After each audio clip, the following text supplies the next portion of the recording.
Hi, everybody. Thank you for joining us today. We're just going to wait one more minute for a few more participants to join. But thank you very much for joining us, and we'll get going in a minute or two. Okay, hi, everyone. My name's Fred Smith. I'm the Technical Program Support Specialist at the UN Partnership on the Rights of Persons with Disabilities based in New York. And I'd like to warmly welcome you all to our first Program Knowledge Exchange and Learning Clinic, which will focus on strengthening equality and non-discrimination legislation. The clinics are a new initiative which we hope will be really helpful for all of our programs. And our aim is to bring representatives together to share learning and to connect our programs to the latest available knowledge from subject matter experts and across the UN system. So thank you to you all for joining us today, and we have a really brilliant panel to discuss the topic. The outline for the session is going to be some opening remarks from Ola Abualghaib, who's the manager of the UNPRPD Technical Secretariat. We'll then have presentations from the program in Trinidad and Tobago by Natalie-Anne Silva, who works for the Pan American Health Organization of WHO as the UNPRPD Grant Project Manager, and from Sierra Leone from our colleague Mohamed, who is a program specialist in the Sustainability and Local Economic Development Cluster of UNDP. Natalie-Anne and Mohamed's presentations will be followed by remarks from Professor Michael Stein and Janet Lord, who've kindly joined us from the Harvard Law School Project on Disability. And then Facundo Chavez Penillas, who is the Human Rights and Disability Advisor at the Office of the UN High Commissioner for Human Rights. So following the presentations, we'll have a discussion with the panel and then a Q&A, question and answer session with all attendees. Before we get started, please note, because this is a webinar, only the panelists are able to share their video and speak. So if you'd like to raise a question or leave a comment, please do use the comment box. And when it comes to the Q&A session, please do leave your questions in the comment box that you'd like the panel to discuss. And finally, just to let you know, after the session, as the Technical Secretariat, we'll share a recording of the webinar, along with presentations and a briefing with key resources for all program focal points. So to begin, first of all, I'd like to hand over to Ola Abualghaib, who's the manager here of the Technical Secretariat, to share some opening remarks. Over to you, Ola. Thank you, Fred, and thanks everyone for joining us today. It's a very exciting moment for us. This is the first time we are really creating a space as PRPD for our program focal points to come together and learn more about what each country is doing around certain areas of work. Cross-country learning has been emerging as a key interesting space for our programs to engage, additional to the support we as Technical Secretariat is providing to the programs. As you know, we are all working around policy and systems change in contexts that are different but are similar in terms of the focus and attention, since we're all aiming for the CRPD implementation effectiveness at country level and making sure that the SDG processes are aligned to the rights and needs of persons with disabilities. Before we start the session, I just would like to give the participants just a quick introduction about the session focus. As you all know, PRPD is mainly centered and focused around CRPD implementation at country level through collective effort, bringing together the UN system with civil society and the government to try to promote successful reforms and implementation aligned with the CRPD principles. What we did in 2020 is we updated our strategic direction, and the main focus for us is then to look at what can be done at country level that is intersectorial, but if changed and promoted, can make a big difference and advancement on CRPD implementation.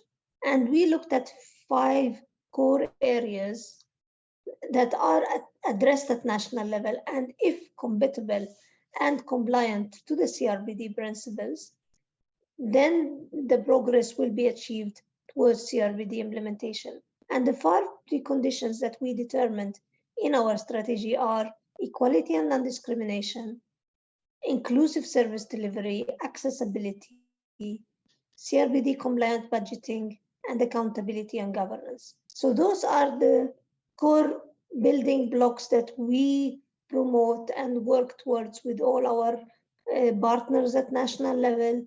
And they are, as you can see on the slide, really working towards different sectors, making sure that disability is at the heart of discussion across all of those. But we make sure what we call as cross-cutting areas is the gender, participation of organizations of persons with disabilities, and addressing equality of most marginalized within the disability community is also at the heart of all these discussions.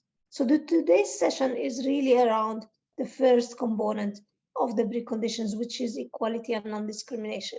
We're going to hear 2 examples from countries that are looking into the issue and hopefully promote more learning around it. So what do we do and what our programs are really looking at in your programs that you're all with us today addressing at that level? So our programs looks at either developing new legislation, reviewing existing ones, reforming, revising existing narratives, and this can be a disability-specific review or looking across the sectors. Sometimes discussions are happening around constitutions as well. So it's a variety of legal frameworks and laws that are looked at in our programs. That is bringing also complexity in terms of comparison sometimes between countries. But what we are hoping with the start of the discussion today, there could be still different frameworks and understandings that can be adopted across the variety of laws and frameworks that are addressed. Some of our programs also look at operationalization of those laws specifically, but looking into financing and monitoring as well in terms of next steps once those laws are adopted.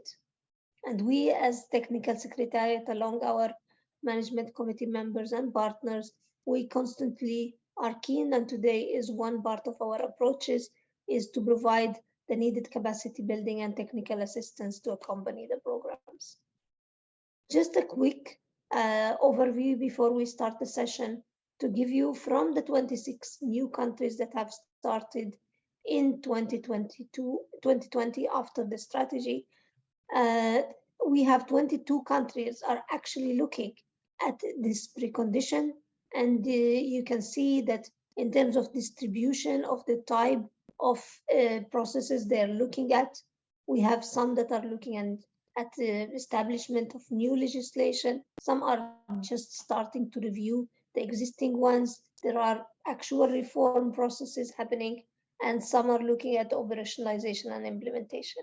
So hopefully that gives a quick snapshot of the situation we are in now, and I'm really hopeful that the discussion today will be useful to the 2 programs that are presenting, but equally to all colleagues on the call who are also doing similar processes in their countries.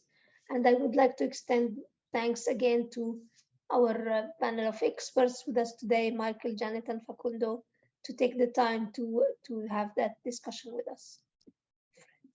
The floor is yours.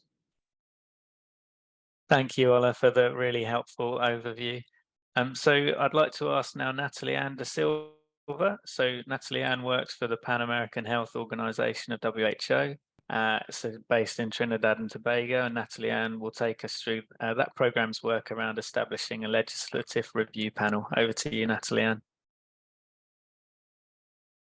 Thank you, Alfred. Good morning, everyone.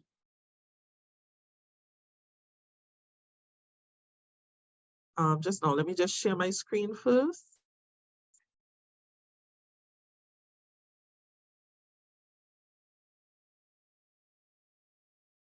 Can everyone see?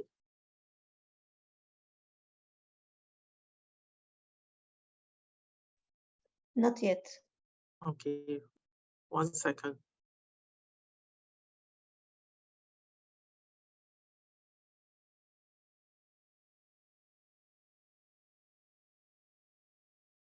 Are you all seeing now? Yes, Natalie, now it's coming. Okay, great. Thank you. Good morning. As Alfred shared, my name is Natalie-Anne Silva, and I am the UNPRPD Grant Program Manager in Trinidad and Tobago on our project review of inclusion, awareness, and empowerment of persons with disabilities in Trinidad and Tobago. Now, one component of our project that we're looking at is a review of existing legislations in Trinidad and Tobago. So as Alfred shared, my purpose here today is just to run through to show you the steps we've taken thus far in determining how we would first establish that panel and why we chose the selected legislations. Now, during our induction workshop and situational analysis, it was determined that there was a need to strengthen equality and non-discrimination through a review of 3 pieces of legislation.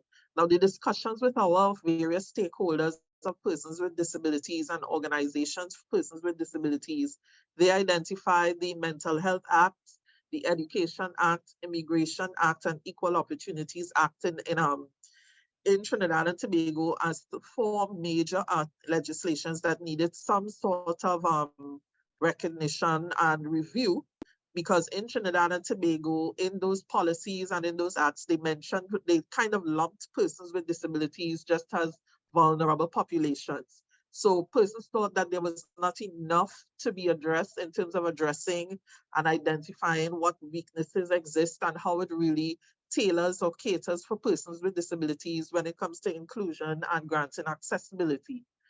So in doing that, first we had to identify persons to sit on that committee, right? And in selecting those persons, we sent out calls for expressions and determining what it is we wanted to do. Now, the entire process of this change is to identify recommendations to align these existing legislations with the Convention on Rights of Persons with Disabilities and international standards. We had to determine develop a mechanism to do that comparative analysis of the legislation and ensure that the process for development of the legislation was systematically inclusive. And by inclusive, we mean it's incorporating not just the word of being inclusive, but incorporating persons with disabilities along with policymakers and certain academia professionals that exist in Trinidad and Tobago as well. The next question we had that was posed to us is outline why we identified this as a program priority. Now, I shared earlier, our situational analysis identified an absence or weak of legislation. In Trinidad and Tobago, for example, there is no disability legislation per se. What we had was a national policy on persons with disabilities, which would have been reviewed once or twice, but no actual legislation was developed. However, I can share that since the outcome of that situation analysis and our work, one of the local ministries, the Ministry of Social Development and Family Services here, have begun work in drafting a disability legislation, which our group is hoping we would be able to receive before it is sent out to stakeholders to review, because it will prove, it will assist us in how we are doing our method of reviewing the existing legislations to ensure that it's also in alignment with the Convention on the Rights of Persons with Disabilities. Now, another reason we identified it as a program priority is that there was a need to review these existing laws and policies to inform the amendment, drafting, and enactment of legislation that is CRPD compliant. And why CRPD compliant? Again, we found that, yes, we may have signed on to the convention, but from that, nothing else has really been done per se in Trinidad and Tobago. So it is this project is a means of taking that next step to ensuring that it's on the political climate, knowing that, yes, we signed on to this, but we also have laws and policies that we need to address, and persons with disabilities need to have their say in all of this as well. The other reason is the support to OPDs that would lead to their meaningful participation in the national agenda. Persons with disabilities, again, in our interviews and consultations, shared that they were very rarely consulted and engaged in the process of review of policies and agenda. Even putting forward new programs to them, it doesn't really tailor to everyone, because again, as I shared in Trinidad and Tobago, they just speak about vulnerable persons, which include the elderly, the migrant populations, etc. Right. The change process we were trying to achieve. We determined we would review the Equal Opportunities Act, the Mental Health and the Education Act. And the reason for this is to identify gaps to address, and the committee would put forward recommendations to amend domestic legislation to align with corresponding articles of the convention. The steps to achieve that output began first of the composition of the Legislative Review Panel, and that work began in depth here at PAHO, where our PAHO Regional Director in Trinidad and Tobago, along with myself and my TA, we sat first and looked at the composition of organizations of persons with disabilities that participated in the workshop to ensure we had a nice cross-section, meaning we wanted to ensure we had women as an underrepresented group. We wanted to make sure we had invisible populations of persons with disabilities, but we also needed to have the key government stakeholders included, right? And all this is something that we put forward as mandatory requirements to disability inclusion in the terms of reference, meaning we wanted to ensure that cross-section is really incorporating what we want when we look at the review. We wanted to ensure we had the lived experience of persons with disabilities and understanding of what disability inclusion meant. So those terms of reference were developed. It was shared with these persons who we identified and presented to them at a meeting. And at that meeting, the appointment was an appointment was made to have a chair. The chair of this committee actually sits at our Attorney General and Ministry of Legal Affairs office, and the vice chair is actually a person with a disability representing one of our organizations for persons with disabilities. He is one who that's the voice of deaf and hard of hearing. After that, the chair and the vice chair went back and they came up with a way, because our discussion with that terms of reference and what we had put forward initially in the proposal was that Trinidad and Tobago would come up with guidelines and a checklist which will inform how we review existing legislation. However, one thing that was found is that when it comes to laws, that really is not practical. So the chair came back after review with his legal team at the Attorney General's office, that they will develop somewhat of a matrix document that will facilitate the comparative analysis of each act against the Convention on Rights of Persons with Disabilities. Now, this seems like a very long process, which it was. However, he has his junior lawyers working with the team. They put together this comparative analysis matrix document where they outlined each article and they started comparing the article in, for example, the Equal Opportunities Act is the one we began with. And they laid out, looking at what exists in Trinidad in terms of the Constitution, in terms of different programs or policies that may actually align with the Convention on Rights of Persons with Disabilities. And this is how we started the discussion in the groups. So these review sessions began last year in September. The Legislative Review Committee meets once or twice every month for about 2 hours. It's a really engaged process where persons are asked to comment, have that dialogue, share recommendations. So what we continuously do is, even if someone brings up a topic or an example of an issue they see in one of the existing legislation, the chair asks them to then go back and formulate a recommendation perhaps that can be put forward. So coming out of the review of the Equal Opportunity Act, we got a lot of personal experiences. Some of the persons with disabilities shared. We had even some mental health. We have a mental health advisor on board who's also a person who had certain mental disabilities. So they share these experiences, and each person was given the opportunity to come back with proposed recommendations for us to table. And thus far, we have put forward recommendations. Well, I shouldn't say put forward, but we've developed recommendations to amend the Equal Opportunity Act and Mental Health Act thus far. And the team is actually in the process of reviewing the Education Act in Trinidad and Tobago. So this is how everything has so far been involved, how all OPDs have become involved in the process, and everyone is actively engaged in contributing to the discussions that are being put forward. What went well in achieving our change this far is what I shared, the adoption of that matrix tool, because of how clear it is and how the chair has put forward this tool and guides the outcome of the meeting. He's very strict in, even though we get a lot of experiences, and I must share that persons with disabilities, they share a wealth of knowledge because they're the ones that live what the challenges are for them. And we are trying to get them included in this process as much as possible to understand what it feels like and why the need for the change. So that tool guides them, and they contribute with a wealth of knowledge, and everyone takes it on board.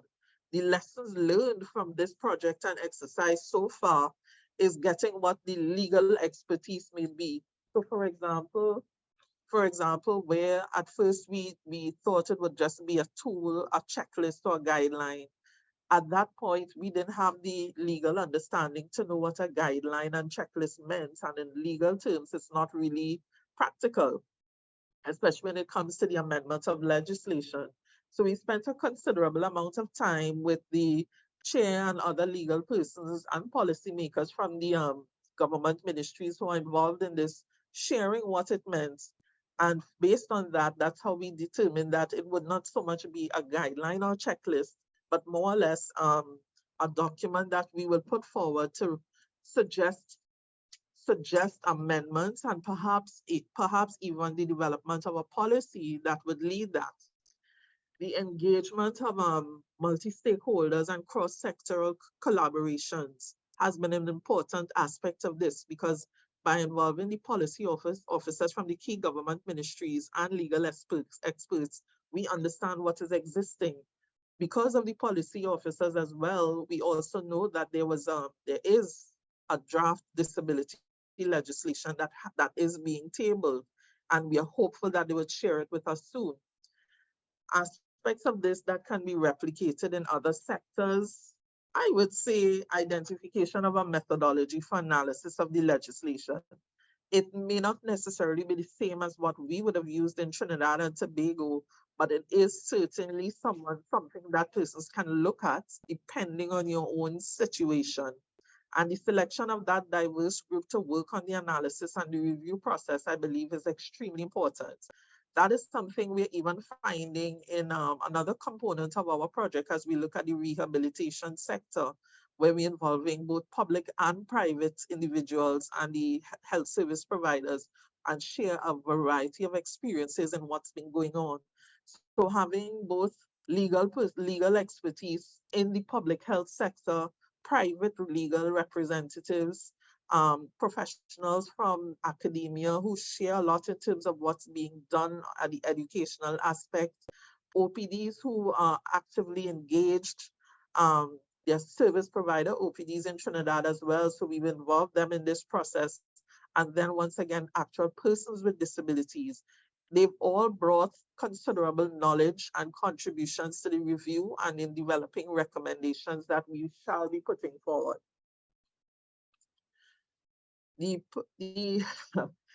I remember when I saw this part, it was a bit tricky in terms of what was particularly challenging. And one thing we learned is that there's no singular standardized documents that can be applied to this process. It's all been a work in progress with us of learning. And then another part of it, because it's such a diverse group, and working with the OPDs, they're relatively new to this in some circumstances and some instances as shared in the induction workshop. We continuously have had to remind them, even in their sharing of experiences, what the actual mandate of the committee is, that we are here to review the existing legislations to determine how it is aligned to the Convention on Rights of Persons with Disabilities.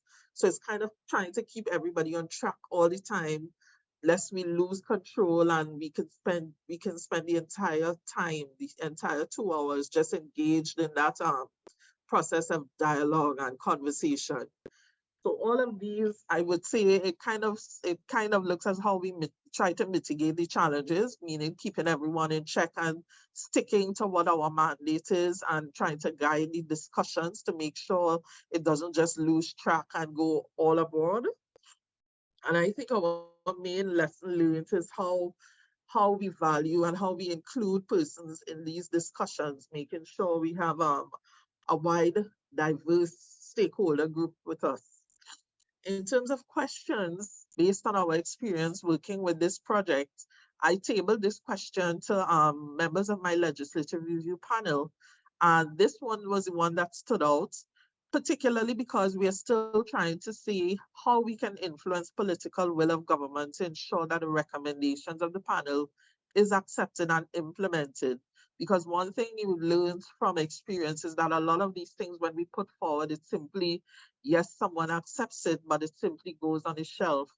So it's something that's tricky, but I'm very open to suggestions or recommendations or experiences from other persons working in this on how we can go about making sure that we influence political will at the time to get them to really be on board with what we're trying to achieve. And that's the end of my presentation for this morning. Thank you very much. And I look forward to any comments or feedback. Thank you, Natalie-Anne, for that. It's a really great example, I think, of working together in broad partnership and across sectors. So thank you for taking us through the work that the programme's been doing, and also for posing the difficult questions, because that is exactly what this space is for. We'd really like, obviously, the reflections from the panel, but all of our programmes to consider these difficult issues, because the work that we're all doing is complex, but the more we can share experiences, the better that we can try and work to address them. So thank you so much, Natalie-Anne, for your contribution this morning. So we're now going to hear the example from Sierra Leone. So I'm going to pass over to Mohamed Bar. So just a reminder, Mohamed is a program specialist in the Sustainability and Local Economic Development Cluster of UNDP. And he's going to talk us through the program's work around the Persons with Disabilities Act and targeted capacity building. So over to you, Mohamed, and thank you.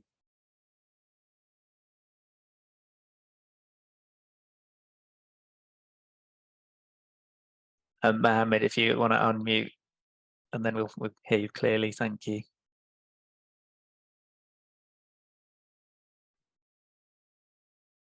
It's okay. Yeah.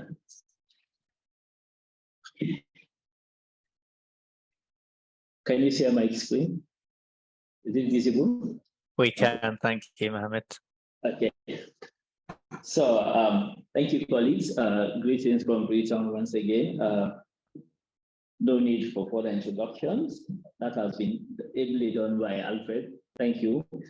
So as he rightly said, I'm here to take you through the processes involved in the review of the Persons with Disability Act and the capacity building project program that we conducted for DTB-PRS for all three arms of government of the government of Sierra Leone. That is the legislature, the executive, and the judiciary.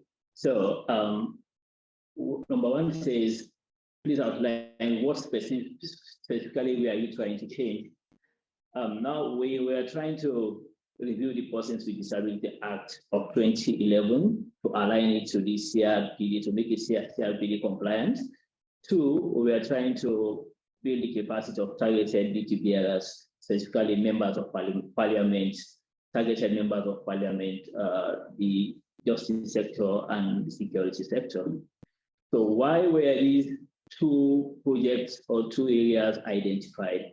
One, as my colleague from the Indies or Trinidad and Tobago rightly mentioned, we did a situational analysis, and that analysis revealed that there are existing knowledge gaps among DTBRs, including lawmakers and those in the justice system, government ministries, departments, and agencies that needs to be looked into.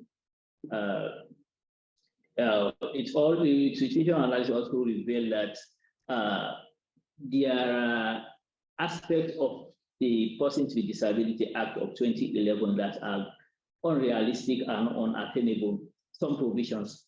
And we also identify this area, especially the capacity building aspect of it, because we thought this is a good opportunity to start engaging members of parliament so that we can get their buy-in even before the revised act is taken into the legislation for discussion.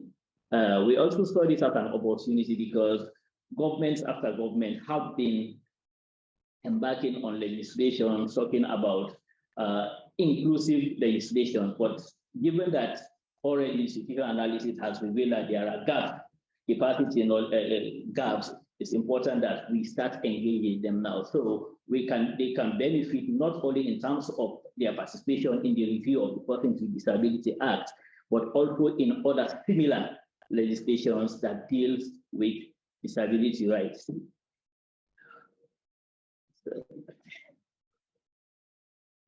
The change process. Outline what the program did to try to achieve this change process. One, on the review of the Persons with Disability Act, we embarked on an extensive consultation with stakeholders from all sectors, all relevant sectors. We also targeted the training of OPDs, government ministry, departments, and agencies, and we also did a capacity workshop for members of parliament. These are the three areas. One, in the review, we did extensive consultations to get input from stakeholders. So we did a targeted training because we want to, because as I earlier mentioned that the institutional analysis revealed that there are capacity gaps. So we wanted to enhance their capacities, and we conducted a workshop, targeted especially members of parliament. Now, please indicate in detail the different steps taken to achieve this output. One, we did not reinvent the wheel. First, what we did was to identify any existing programs or processes that were being done within the UN system. So, coming from the UNDP, the UNDP had initiated a review process with the Ministry of Social Welfare. The Ministry of Social Welfare is the government lead agency that deals with disability issues. So in 2020 and 2001, they had, and to large extent in the earlier parts of 2022, the UNDP had initiated a review process. So we thought instead of reinventing the wheel, it's important that we build on those existing processes. So the UNDP had initially started the process, did regional consultations across the country, wherein Sierra Leone has 4 regional areas, north, south, east, and west. So UNDP had embarked on a nationwide consultation through the services of an experienced lawyer consultant. So the initial review of the act was validated and submitted to the ministry. It was even tabled before cabinet. But when the UNPRPD program came in, and given the revelations of the situational analysis, it was kind of withdrawn from cabinet for it to be thoroughly looked at, especially in those technical areas. So this time around, with the UNPRPD project, we did not go into the grassroots already because the UNDP had already done that. So our consultations are now limited at the technical level, involving UN agencies, both within and out of Sierra Leone, the World Bank, the Commonwealth Secretariat Office in Sierra Leone, Handicap International, and a host of other agencies whose mandates touch on disability issues. So that is one. And the other area is we identified and partnered with an experienced legal expert, someone who has 17 years of experience working within the Sierra Leone legal system, a renowned lawyer who has been championing disability issues. And this lawyer was also a former member of parliament who was very active in the passing of the original act, that is the 2011 Act. He is also a person with disability. He lectures at the law department of Tobago College. So we tapped on his expertise, recruited him through a competitive process. He led a team that did a series of consultations involving experts within and outside the country. So, however, before he came on board, while the recruitment processes were going on, the UNRC, the UN Resident Coordinator in Sierra Leone, the Office of the UN Resident Coordinator, was very instrumental. The UNDP, the UN system developed a tool where we developed this tool and shared the original, the Review Persons with Disability Act with partners across. So we just shared the previous version that was reviewed by the UNDP and asked partners to give them their feedbacks, so that when the consultant was brought on board, he already had something to start working on. Before it would, but they already have something to work on and to follow up on those individuals who already submitted their inputs in that tool. So we had their contact number, their email addresses, etc. So when the consultant came on board, we just handed over everything to him. So he did a kind of bilateral meetings and sometimes focus group discussion meetings. The multiple consultations were aimed at defining disability roles, responsibility, the role of the National Commission for Persons with Disability, the mandate of the Disability Fund, and even on identifying the certification system, because in the previous act, disability was broadly viewed as a health issue. So these were the key areas that were discussed in the reviewed act. After a series of consultations back and forth between the consultant, the UN system, and experts, the consultant finally produced a draft, a revised document that was made available for discussion and was validated at a national conference.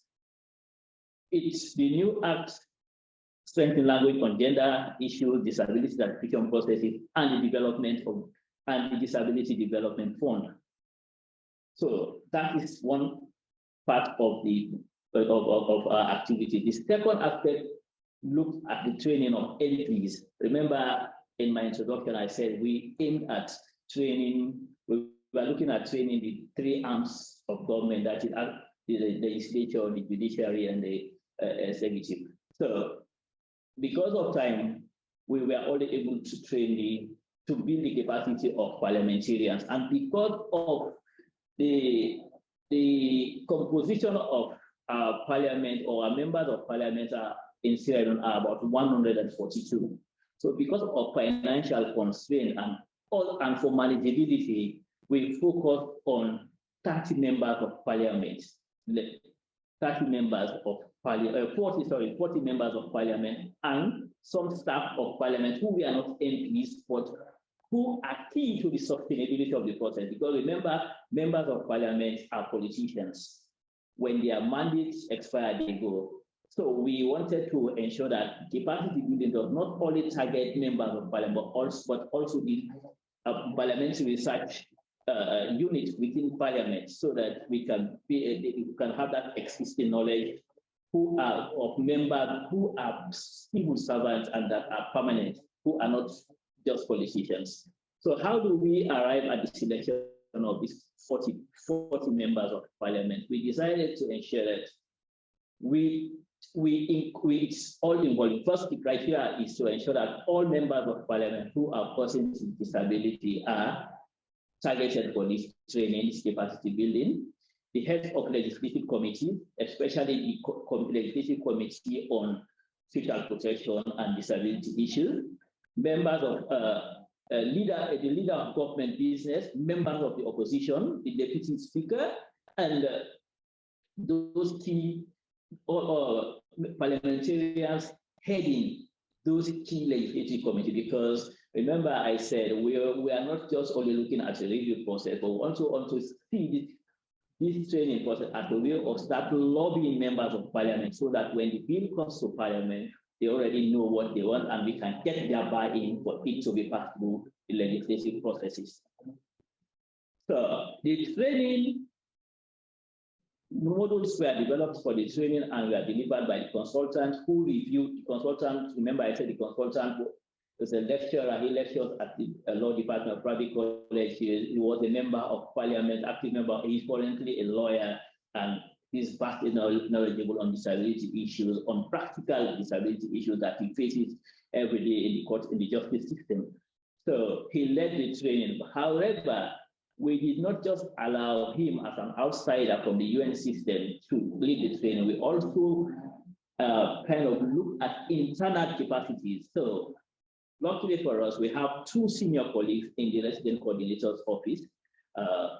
The partnership person, a lady called Laurie, and we also had someone from the human rights who's heading the human rights unit of the UN resident coordinator's office. So we shared the modules amongst them, so each of them delivered their sessions.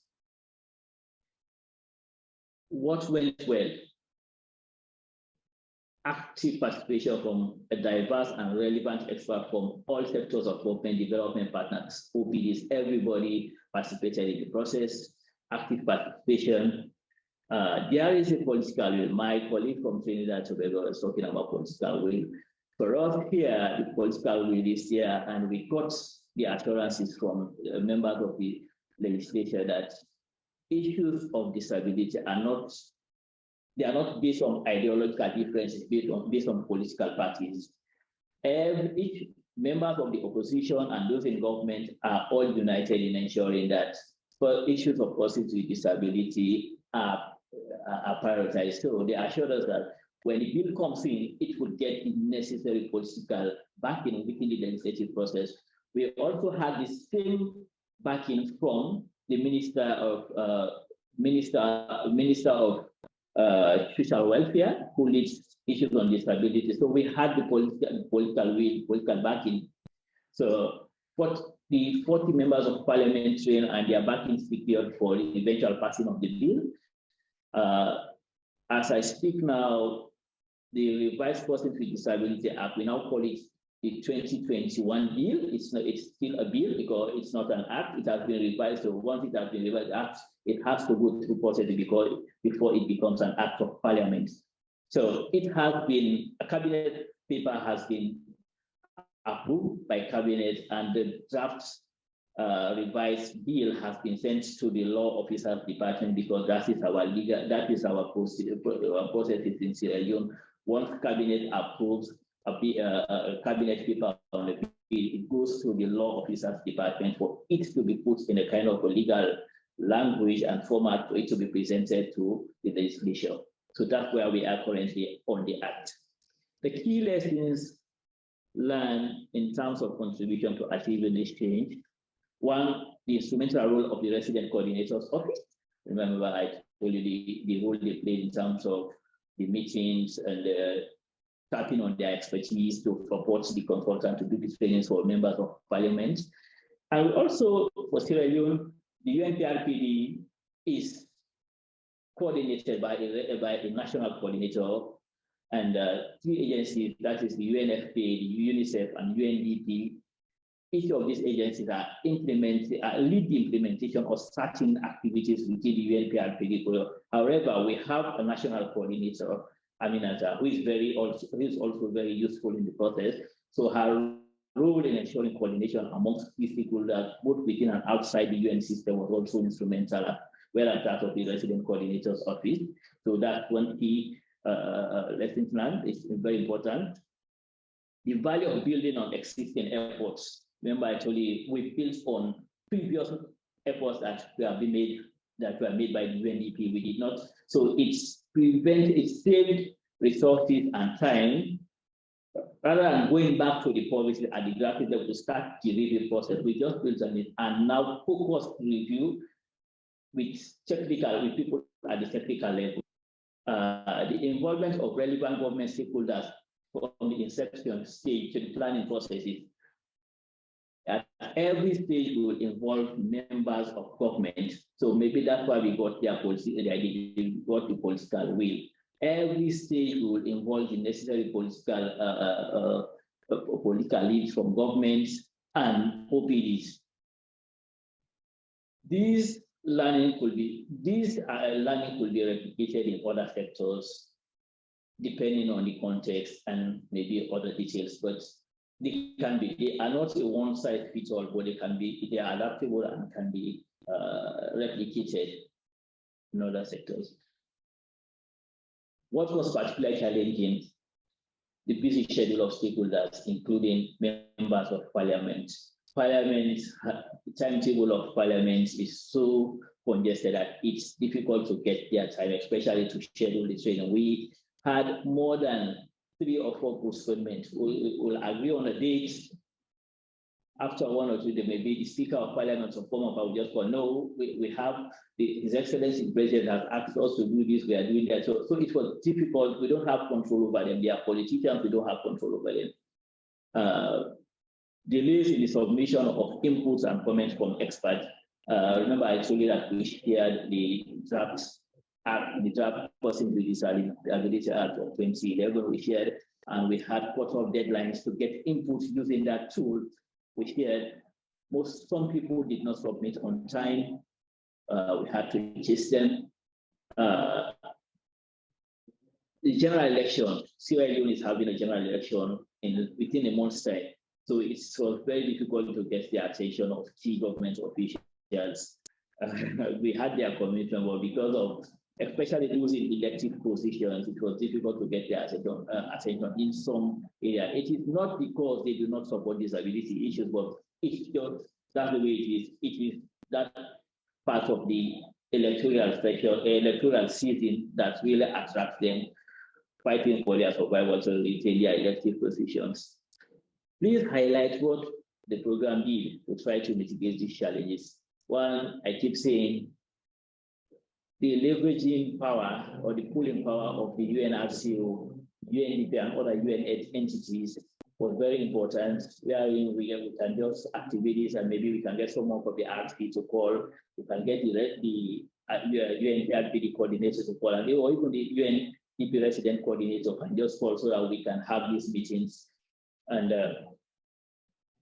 to get the attention of the parliamentarians, we decided we wanted to do the training in a kind of in their own building, but because it was difficult and they had this distraction from their constituents, we decided to have a training away from Freetown so that they don't get that distraction. We hosted them in a building, paid we hired a hotel, and they were all hosted there. They came in like 5 o'clock in the evening,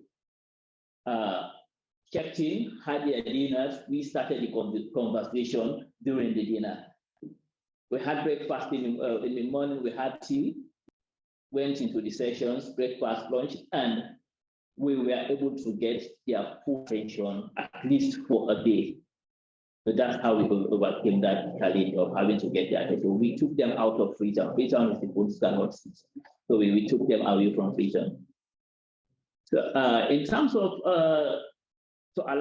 in terms of the delays in the submission of inputs, we decided to be flexible because we wanted to allow more inputs or submissions. So we decided to we kept shifting the timelines or submission deadline onto the day of the validation when we are getting new feedback.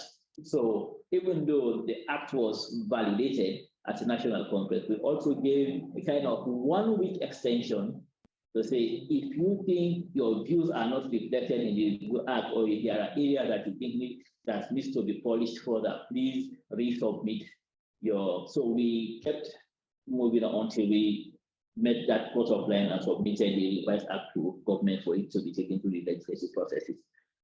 So please include any lessons learned that you think it will be useful. Timing is very important. We did not factor the election calendar, elections, while we are planning these programs. We did not see it coming, so it was very, very challenging. But we were able to proceed. And questions? We have 2 questions. One is, this is for the panel of experts. One, it says, what are the legal issues to consider before embarking on reviewing an existing legislation? Maybe we need to know, because maybe we do not have the legal knowledge, expertise. We didn't look at those. Maybe that's why we face some of these challenges. So what are the legal issues to consider before embarking on the review of an existing legislation? Question to other countries doing something similar is, how was the selection process of disability related legislations reviewed? How did you go about the process? Is it the same way as we did in Sierra Leone, or is there anything that we can learn from your review process? Thank you. Over and out. Thank you, Mohamed, for taking us through the case study from Sierra Leone.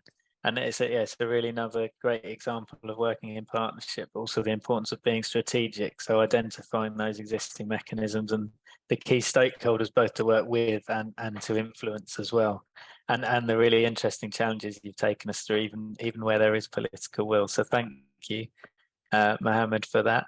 I'll now hand over. So we've heard from both country examples. So we'll now hear from our subject matter experts.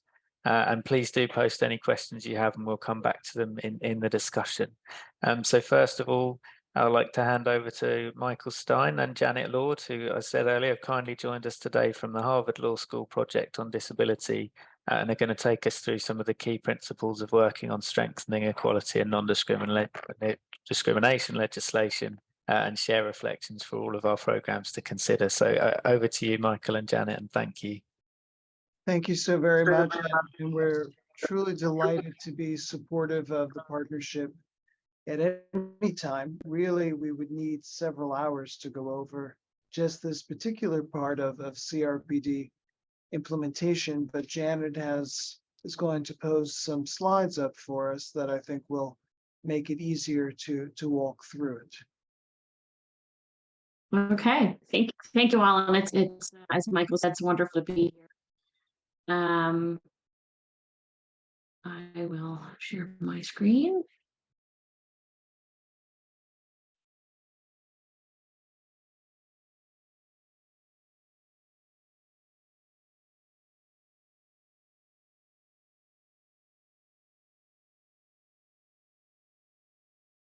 Okay, over to you, Michael, and then we'll go back and forth.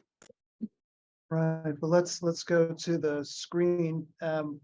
We've been working on disability law and policy reviews and information for many years, and Janet and I have been in at least a dozen countries doing this. As unfortunately or fortunately, we have the opportunity to revise disability laws, and that's been a blessing coming from the CRPD. There's also been, of course, frustrations when DPOs are not present as they should be. And of course, there's frustrations when states pass beautiful laws, even in conjunction with DPOs, and then don't put the enforcement mechanisms or the accountability together with it. So, there are a number of countries, we won't, point fingers at the moment and point to how their laws are beautiful, but the enforcement mechanisms aren't there. Maybe we just point to ourselves in the US and say that the Americans with Disabilities Act has very weak enforcement as far as employment and in other areas. As Janet screens into the next slide, I'll just throw out three quick ideas, and that is, it's important when writing these laws or reviewing these laws to be aware of what exactly constitutes discrimination and what is not discrimination. And if DPOs encounter resistance, they'll see sometimes they're kind of sneaky. Sometimes governments will say that something that costs more for the disability sector than it does for other sectors is not permitted. In fact, it's some kind of positive form of discrimination. Of course, that neglects the history of why people with disabilities are excluded. But sometimes they'll frame it in economic terms, such as if it costs $1 more, it's not allowed. So having very clear ideas of what is discrimination, the ADA is actually good in this way. It has a list of 7 prohibited forms of discrimination, and that makes things important. It's also important to link with other groups to mutual benefit. although we're focusing on disability rights for our brothers and sisters and others in the disability rights community, if there's any way to link it to other marginalized communities so that the political voice is larger and there's more buy-in, that's usually beneficial. And is in everywhere enforcement means everything, including who gets to enforce, how they get to enforce, are resources provided in order to enforce. But Janet, over to you. Thank you, Michael. Yeah, just a couple of lessons that we've learned. Obviously, this has come through in both presentations. This process, it's an ongoing process. No matter where you are, whether you're a country just starting to think about developing an integral national disability legislation, or you're a country that has a long history of disability law and policy reform.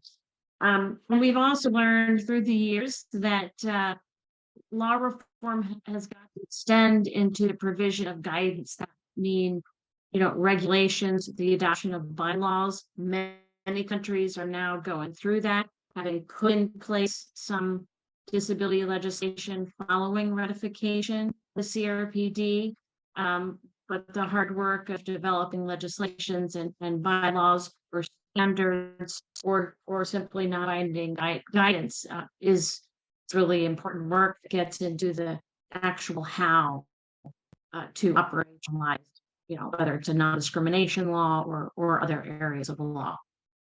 We have learned that reform proposals can and should be backed up with references to comparative country examples, particularly examples from the same region, can be very helpful, can be both helpful as in terms of providing examples, but also as a prod for a country struggling with building a case for reform.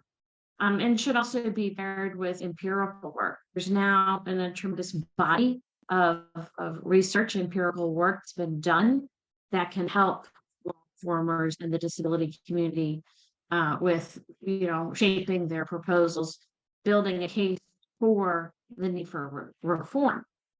We know, of course, and it's been said, reforms are not going to succeed without engagement by the disability community, particularly in the light of often very weak law enforcement mechanisms. The disability community is critical in advancing this policy reform.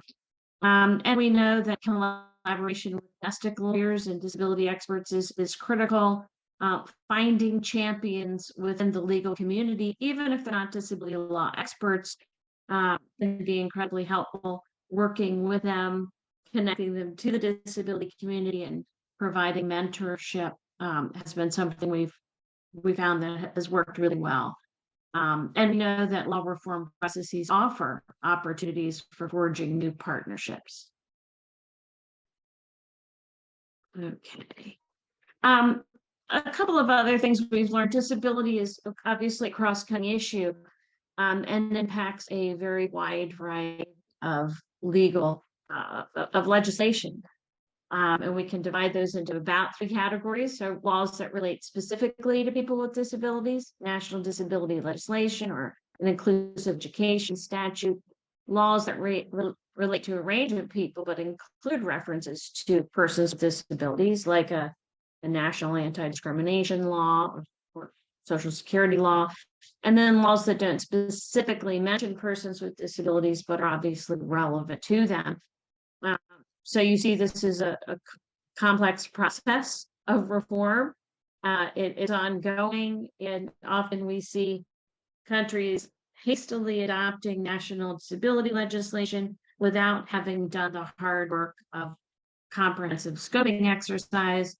Lo and behold, they find out that their new national disability legislation is in fact in conflict with other pieces of the legislative framework, and then you have to sort of back to the drawing board and make reforms. And then finally, a couple of things that we've some of our current approaches at HPOD. We've seen some success in equipping disability leaders and OPDs to engage with government legislators, something that we've seen in the processes presented here. Addressing gaps in regulations and bylaws is something that we've been working on for the last several years. We've developed and refined an analytical framework and a commentary for focused discussions on law reform and policy reform with governments and OPDs that we've now used in probably more than 30 countries. We've also seen that assisting in development of a core curriculum on disability law is really important to complement the emergence of disability law. So, for example, we designed a core curriculum in the country of Georgia that was piloted in several law schools. Really important to build up the capacity of the legal profession and the judiciary, of course, to understand disability law and policy. We've provided some work regionally. So the World Bank did a focused regional legal analysis for Latin America and Caribbean region, which allows for some comparative analysis, which we think was quite helpful. And then using the CRPD committee process to press for law reform, very important to highlight that opportunity to OPDs, using the special rapporteur procedures to highlight problematic law reform proposals or problematic legislation. OPDs have not engaged very proactively in those processes that can help. And then supporting strategic litigation where needed. The final just shows just a couple of the resources that we have done recently, relatively recently, around our law and policy reform and generally work on the treaty. So over to you, Michael, in the closing 30 seconds that we have here. Well, just to note the politics, which is very often politicians might be willing to pass laws. They're less willing very often to commit the resources to enforce those laws, especially when you're dealing with ministers with set budgets and they want to show immediate results and maintain their power and make sure that they remain politicians. So that's a huge challenge. But otherwise, I just wanted to thank Natalie-Anne and Mohamed for what they do and for their work. You and our other colleagues out in the world who are doing this on a daily basis have an enormous challenge.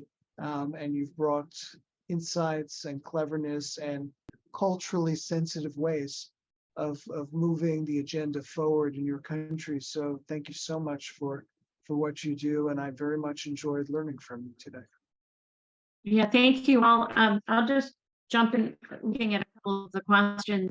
Can the lack of anti-discrimination law be a challenge to pass CRPD compliant legislation? I think the short answer is yes. And what we see as particularly challenging is the adoption of anti-discrimination legislation that incorporates the very difficult concept of reasonable accommodation as well as other supports. So yes, very challenging.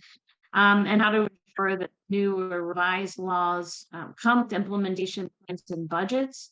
So that may not come with the national disability law, but it may well come with a national disability action plan with policies that have benchmarking. So we see countries pairing both, do both of those in either order. First, developing a policy framework with benchmarks, law, or the reverse. So the interrelationship between law and policy is critically important, but it's going to depend on the context.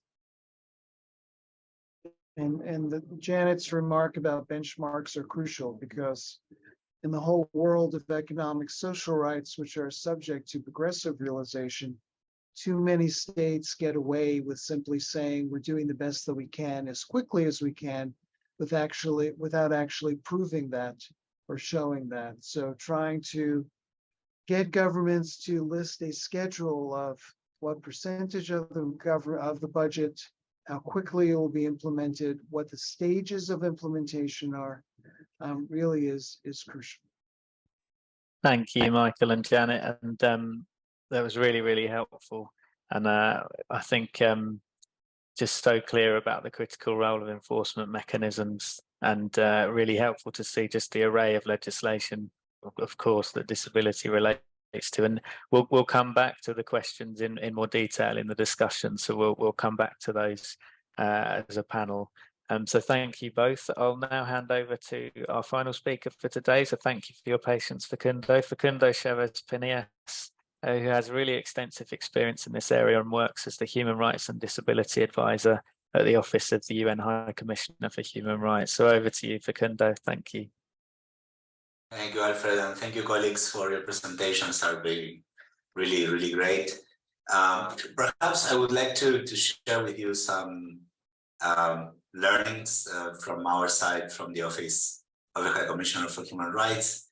As you may know, our organization is largely requested to look at legal reforms at national level, particularly looking at aspects that are connected to non-discrimination, right? As a core aspect of international human rights law.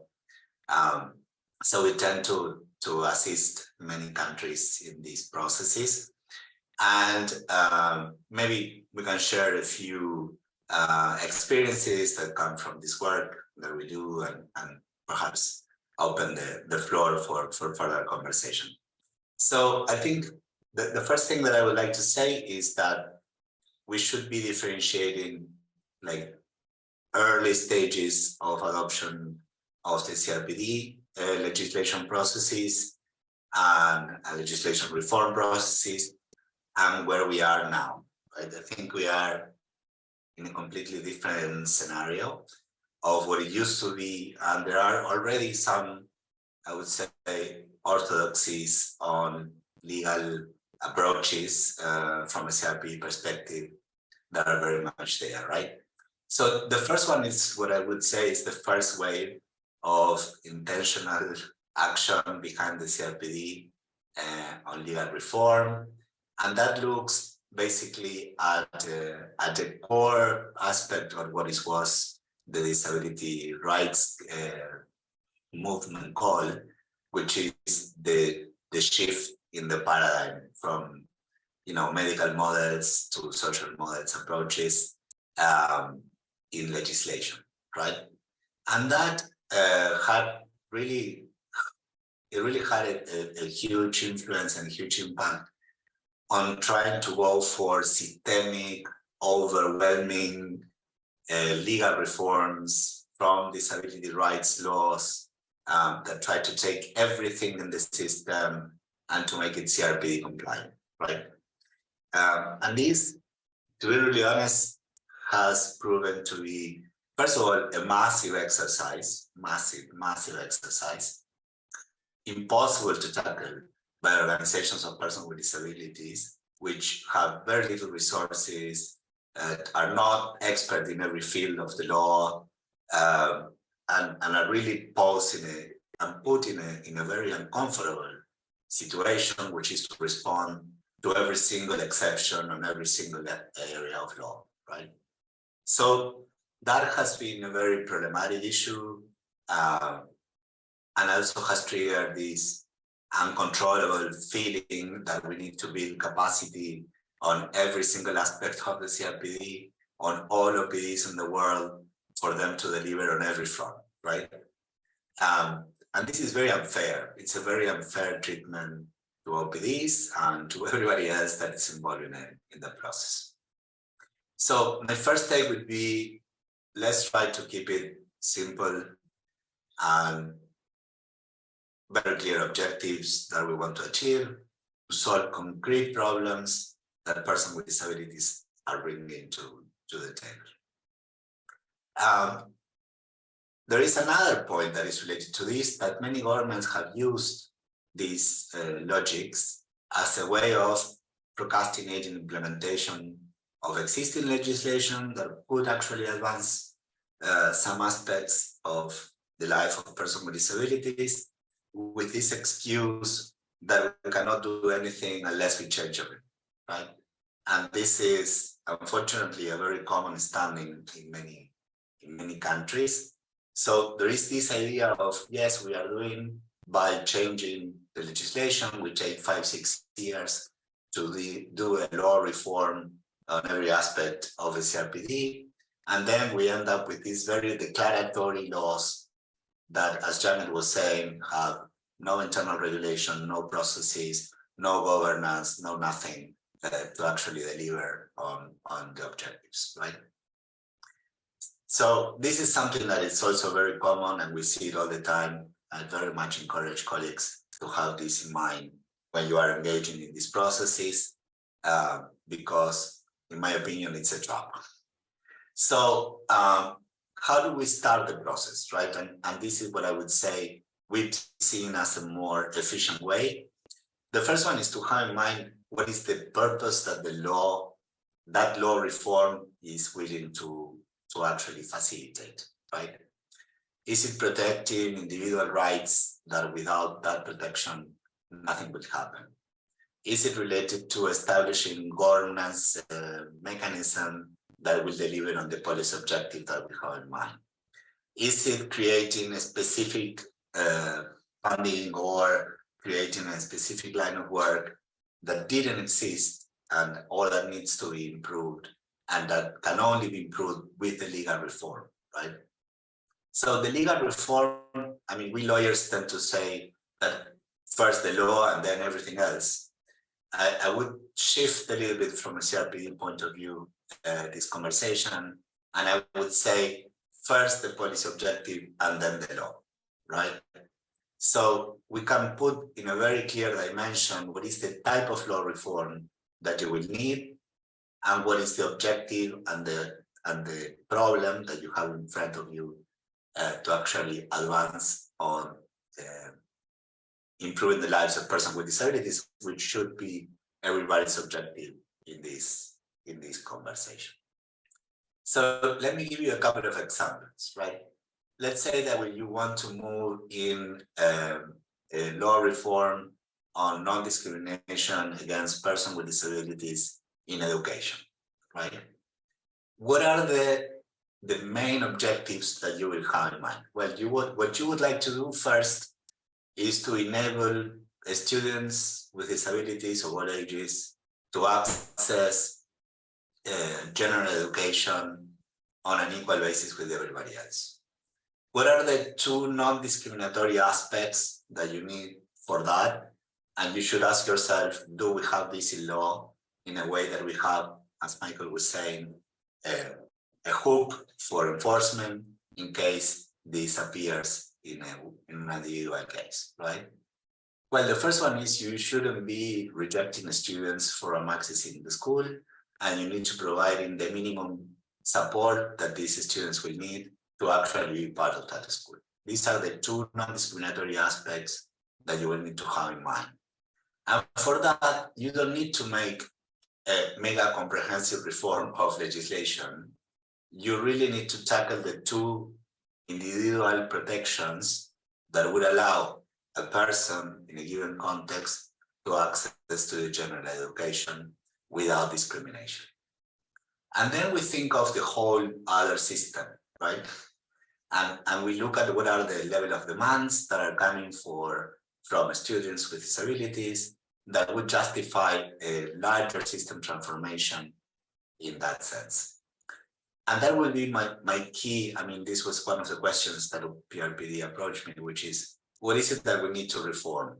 We need to reform what is needed.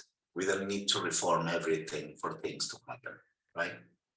So that's my first take on our experience on that line.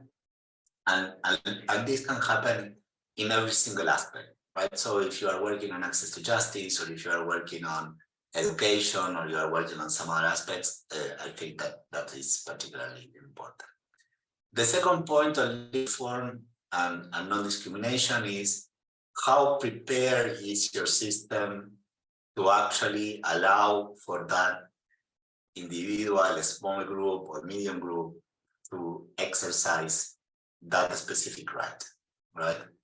Because there is where we have the other big problem that we see across the board, right? We see it in health context, particularly in mental health context, but we also see it in issues that are related to social protection or other areas. So there are systems that are designed to create that impossibility, right? And let me read the example that Natalie-Anne was referring to in terms of mental health, right? So these systems are designed to operate in a given way. They are not designed to allow any other external or parallel system. They are closed systems, right? So in closed systems, you cannot escape the system. There is no way that you can escape the system. And we are tempted to think that the only way of changing that system is by changing the whole system or do nothing, right? But there are alternatives to that. The alternatives to that, and this is where the legal reform can help, is to enable separate or parallel structures that will facilitate that those that want to operate under a different paradigm can actually have a legal framework that will enable them to actually live and work and participate of a different paradigm. And this is what it's needed in that sense. So, and this is very important because if we look at whole systems like health systems, for example, are very complicated to maneuver, let's say, for a paradigm shift in a reasonably short period of time, right? Michael was raising the point of the periodicity of politicians when you have politician periodicity. That it's complicated, right? Because you need to be in a capacity to show results in a period of time that may go from 4 to 6 years. So there is continuous attention to the policy in place and to the policy objective that you are trying to achieve.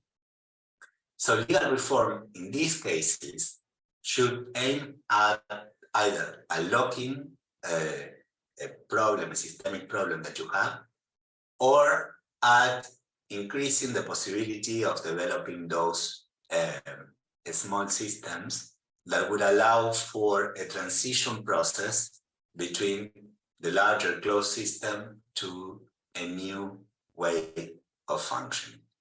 And this is very important, again, going to what Janet was saying before. It's very important to have these priorities very clear, right?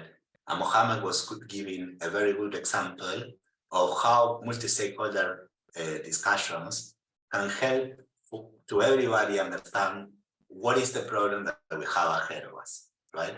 But also in the example of Mohamed, what you end up seeing is that the problem is so big that you end up with such a big problem that at some point you don't have the capacity to actually address what are those priorities that were brought forward, and that you end up, let's say, in a legislative exercise that later is difficult to bring down into practical terms, right? So I will leave you with those points. Legislative reform only when it's needed. If you have a number of policy objectives that you want to achieve, you will be in a position to create multiple lines of work as long as you have the capacity to deal with them. And a final aspect of this conversation is to look at some legal reforms that had taken place that are looking at the broader legislation more than massive disability laws that try to tackle every single aspect of the CRPD. A very good example of this is the Peruvian reform, the Peruvian law of 2012. That what it does is to look at different areas of law. Let's say a legal capacity, it looks at the civil code. Mental health, it looks at mental health legislation. And what it does is to compile and serves as a directory of those small reforms that are needed in the broader system to actually have an impact and to move into making change, right?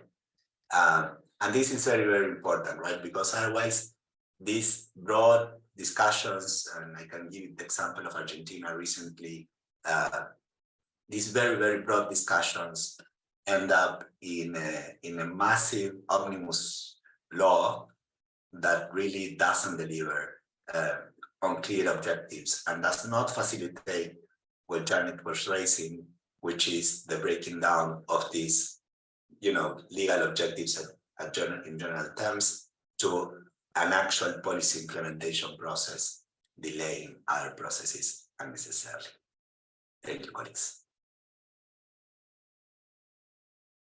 Thank you so much, Facundo. That was really, really helpful. And I think really important the way you frame the role and expectations that are placed on organisations of persons with disabilities and the kind of unfair demands.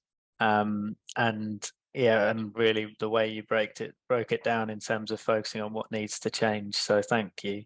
And thank you. So that's all of our presentations. Thank you to all of our panelists for your really excellent presentations today. Just to encourage everyone, we've got a few questions that have come up already in terms of through the presentations, but also in the comments, but encourage all attendees to please post or continue to post your questions in the comments, and we'll do our best to get through them all and answer them all.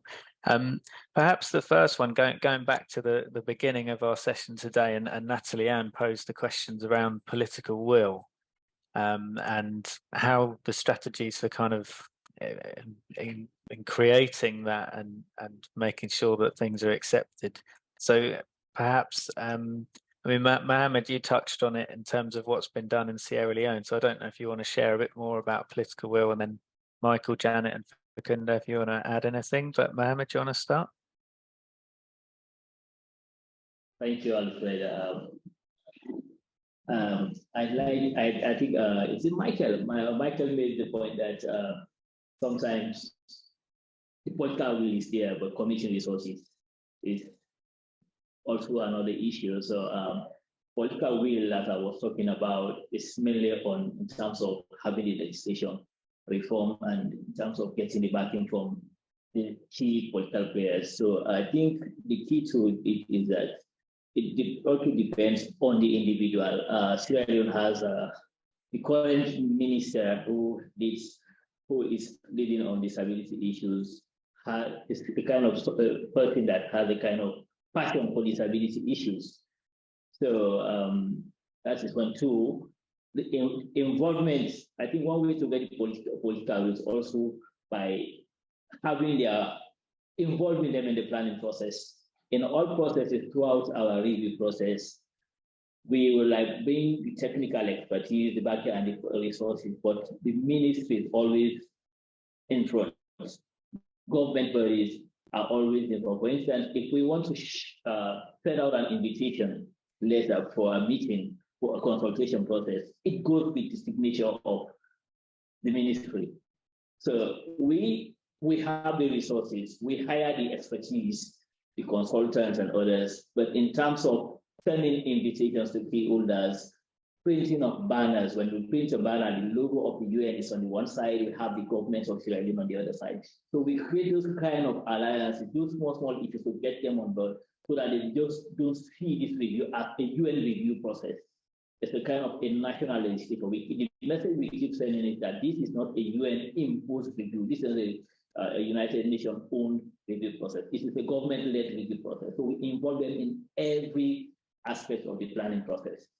So they see themselves as part of the player. So in terms of getting there, for instance, even for the training of the parliamentarians, we went to parliament, we had a unit within parliament. Remember, I told you that we have the parliamentarians, we also have people that are working in parliament who are not members of parliament, but these are civil servants within the parliamentary system. We involve them in the process, plan with them, plan with the speaker, but plan with the leader of government business. So it's just involving them from all stages of the review process planning onto the validation, getting there by making them feel as if it is not a UN-driven process. The UN does not have an agenda to push a certain or to change a certain section of the act. Rather, it's everybody. So that's how we got them on board. One is the individual in terms of who is there, who is making these decisions. And two, it's also from us. Giving them space, giving them the room to participate and put them on board too. We have the resources, we have the expertise, but in terms of all those things, we push it to the government to do it. Over and out. Thank you, Mohamed. And I don't know, Michael or Janet, if you want to add anything around political will and from your experience, what can work well? Two small things. One is, despite our differences in cultures, everyone has a relation or someone they care about with a disability. And as we age, we acquire other disabilities. And it is often the case that there is someone who will be willing to champion disability legislation because of that personal connection, and it's worth trying to figure out that connection. The other thing, which I'm not in any way saying that countries don't have resource limitations, and that would, one, be empirically wrong, and two, would be incredibly arrogant saying that from the US. But resource limitations are subject to political will and to priorities. And when governments decide that something is necessary and worthwhile, they somehow figure out how to put their resources there. And when they figure out that things are not important to them, such as people with disabilities and older persons in 2008 during the economic downturn, during the COVID pandemic, somehow they managed to deprioritize them. And so while resource limitations are a reality, how we prioritize individuals and people and sectors within that pie, however we're cutting it, is subject very much to political will and who's in and who's out. And that's a very difficult case to make, but I think it's important to acknowledge that this is not some kind of neutral scientific fact. It's a matter of personal will and preference. Thank you, Michael. That's really helpful. Thank you. So now, Natalie-Anne, you mentioned earlier that up to now there's not been any specific legislation on disability, but the Ministry of Local Development in Trinidad and Tobago is now considering it, or is looking at it. I just wondered what's been the catalyst for that, do you think? What's been the key factor in that it now being looked into? I think that has a lot to do with the current minister and the board, and that's for Social Development and Family Services. Because I was listening to Mr. Stein, Professor Stein, and what he said is very correct. During the pandemic, they prioritized how they address disabilities with getting persons with disabilities and the elderly getting vaccinations. And coming out of that, it was sometime last year actually, that because of a change in minister in that ministry and the team that works with that minister, all of a sudden there's an interest, and one of her representatives was spearheaded that, and that was somebody who coincidentally was part of our induction workshop. And also because right now on the agenda, the strategic agenda of that ministry is looking at rehabilitation in Trinidad and Tobago.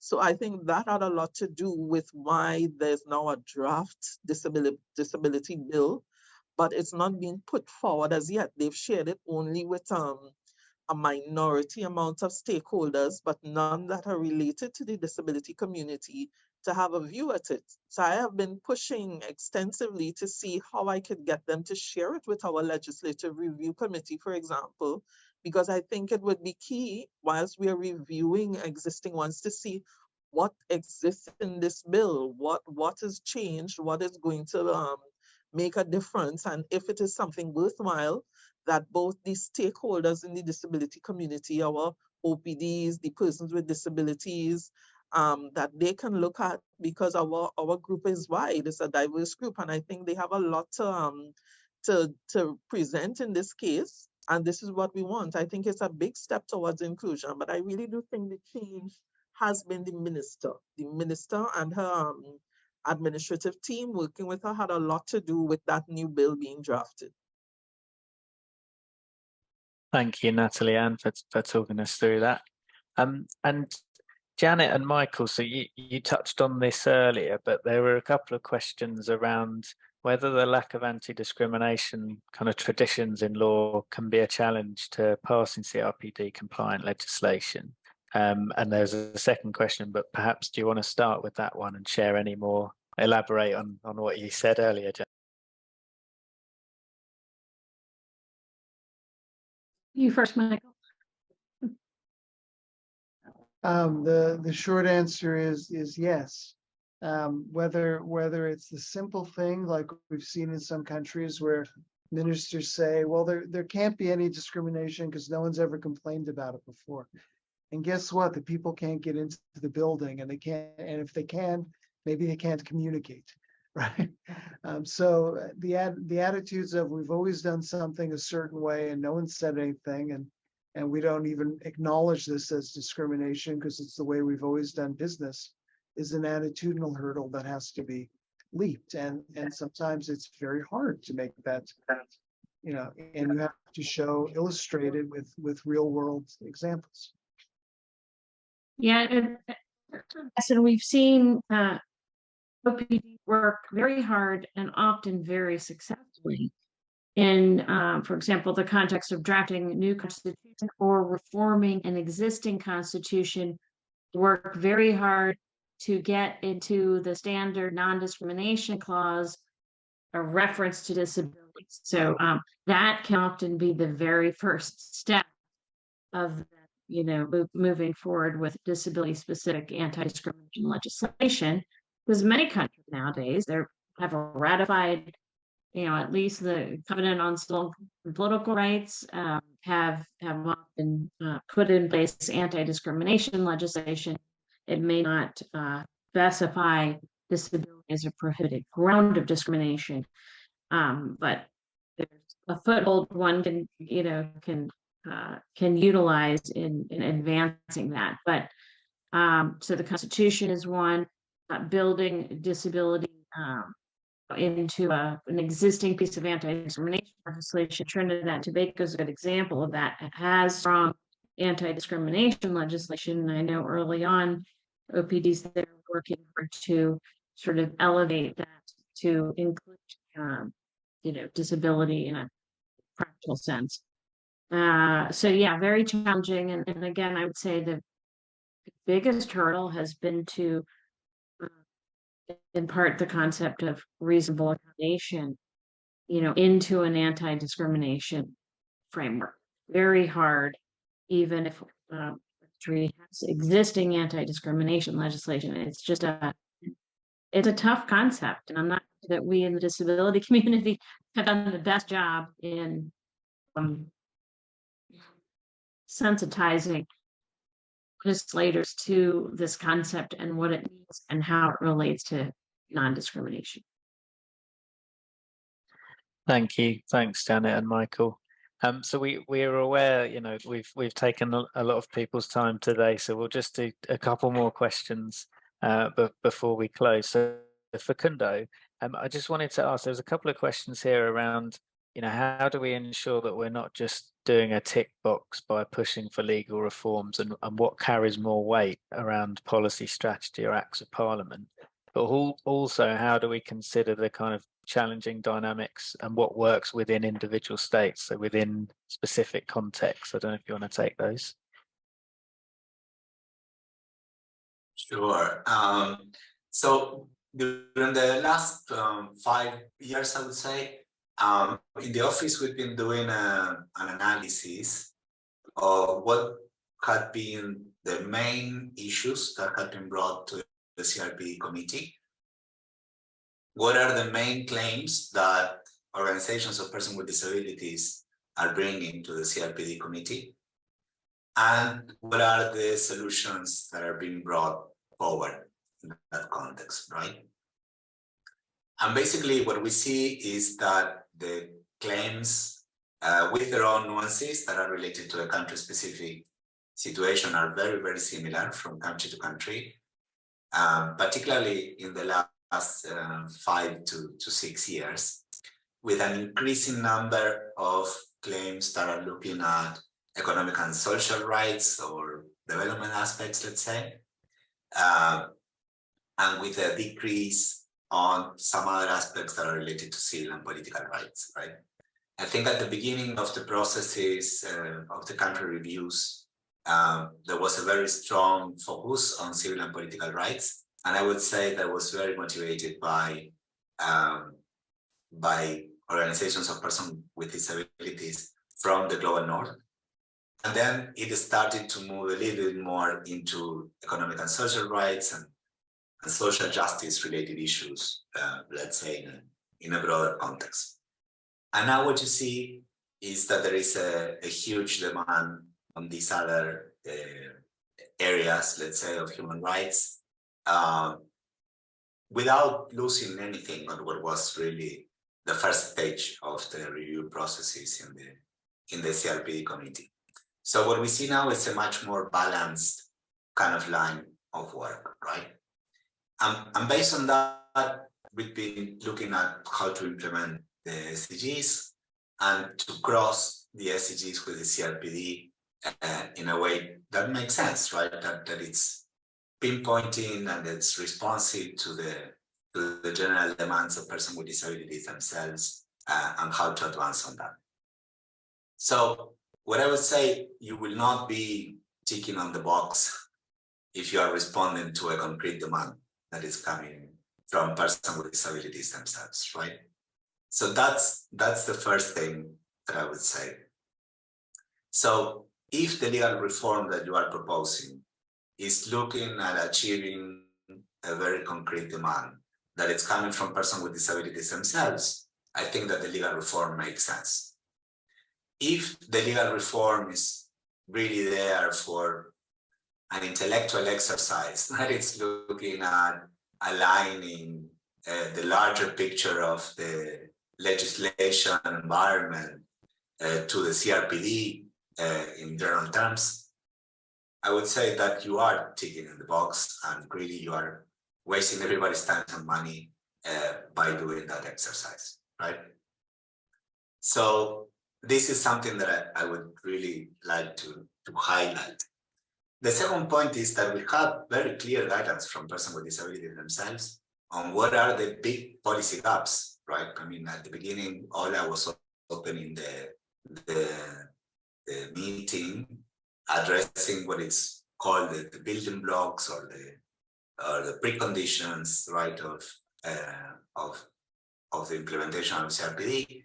And definitely there are large pictures described there, very flexible for everybody to work on, but these are the main areas that we need to be focusing on, right? And these have been coming forward as a constant all the time. But these cross-cutting or these preconditions do not solve by themselves specific policy objectives. So you need to move into that second stage, right? You have these preconditions in mind, right, like non-discrimination or equality.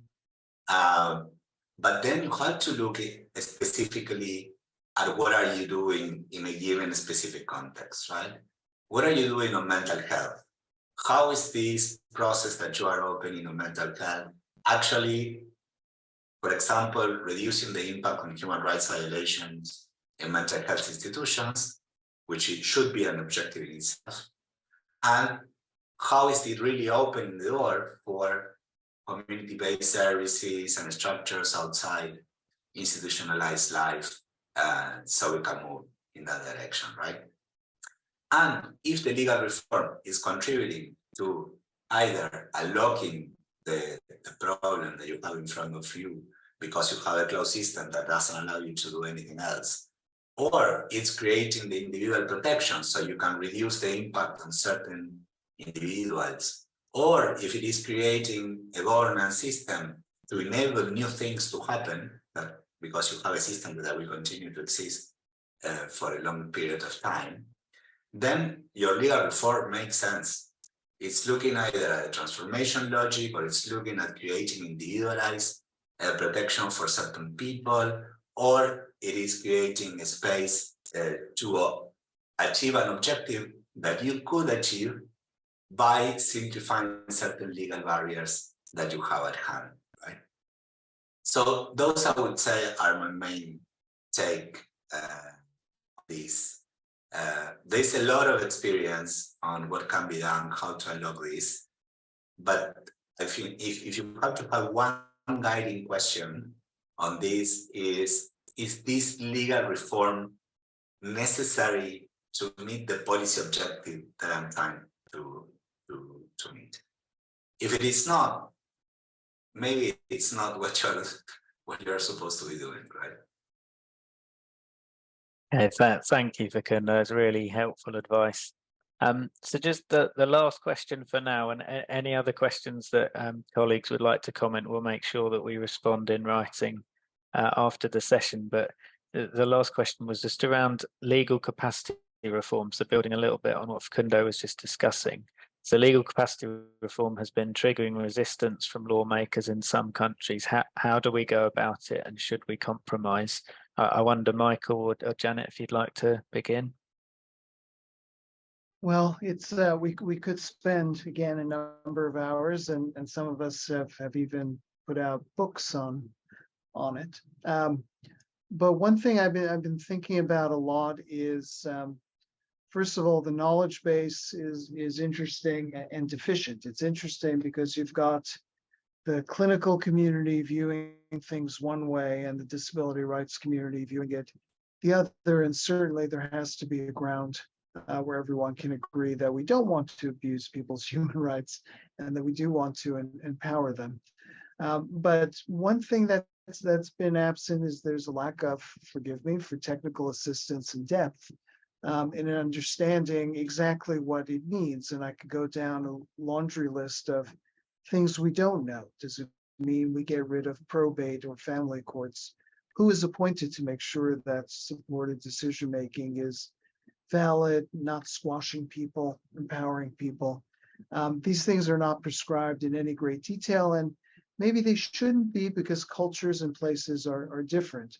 But one thing I wonder about while working on the Older Persons Treaty is, can we bring together coalitions of people with disabilities and older persons?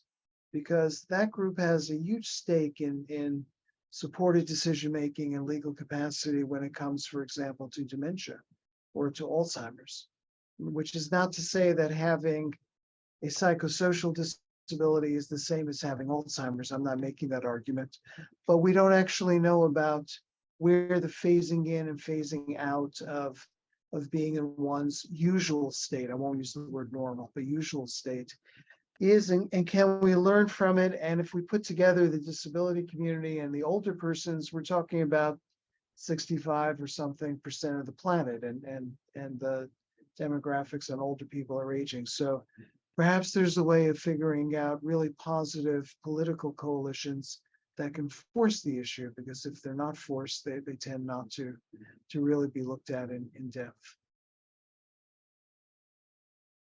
Thank you, Michael, for that. So thank you everyone for all of your questions, and to all of our panelists for your contributions. In particular, thanks to Natalie-Anne, Mohamed, Michael, Janet, and Facundo for a really fascinating session we've had today. Before we close, and I'll just run through a couple of things, I'd like to invite Ola to just make some closing remarks. Ola. Thank you, Fred, and thanks again for our speakers. It's been really a huge wealth of information, and I really hope that colleagues on the call from the programs found it useful. We are definitely going to learn a lot from the discussion today, and we're going to advance those clinics even further. And we hope that this is going to be the start of a bigger discussion on the topics that we are contributing to across all the programs that we're in. I'm not going to take much longer of the time of everyone. I know that Fred would like colleagues on the call to stay for 1 minute more, so because we have a quick poll that we would like to run out. But Fred, back to you, and thanks everyone. Thank you, Ola. Yeah, just as a reminder, so we will share a recording of this webinar along with the slides and the summary briefing with key resources with all program focal points. But we're also really keen to get your feedback. So this was the first session that we've done. We'd really value your input. So we're just going to post a very short poll for those of you who can just quickly fill that out to get your feedback. But if you'd like to share more substantive feedback in more detail, and we've taken a note of some of the comments that have been left, and I've seen comments around regional conversations and what we can do around program focal points. We really appreciate your suggestions and input, and as the technical secretariat we will be following up to do whatever we can. So thank you for those. So yeah, if we'll post the poll very shortly, and if you can fill it out, that would be great. And just to say again, I can see it's there, so thank you for that. Yeah, just to say whilst you're doing it, thank you again to all of our panelists for taking the time to join today, and to everybody for making the time to attend, and we'll look forward to holding more sessions in the future. And if you'd like to send specific feedback to me, I'll post my email address, but you'll also see that as in program focal points will when we share the documents. But for now, thank you very much for joining today, and thanks again for our brilliant panel. Thank you.